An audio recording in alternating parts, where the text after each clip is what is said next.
is Amelia Santika Baruman Tobing. I'm from class 11 Social Science 2.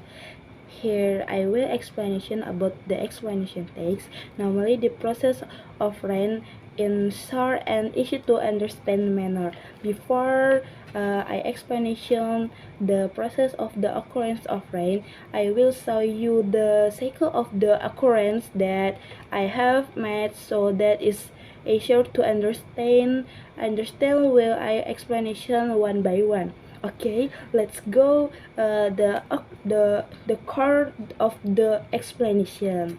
The occurrence of rain can be divided into three stages, namely evaporation, condensation, and precipitation. Before the occurrence of rain, there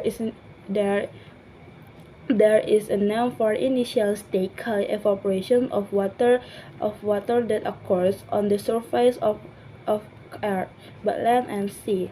So after the water evaporates, condensation will occur. Normally, condensation of water vapor that is evaporate and then rises to atmosphere will become particle ice particle small become very small ice particle, but not the water that condenses will become particle because the water that condenses is close to the ground.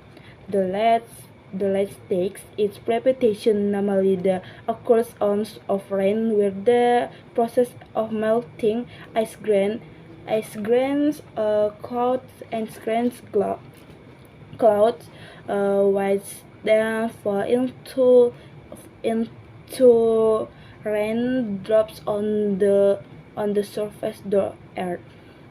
He Here are the short steps regarding the occurrence of rain. Thank you. Bye bye. See you.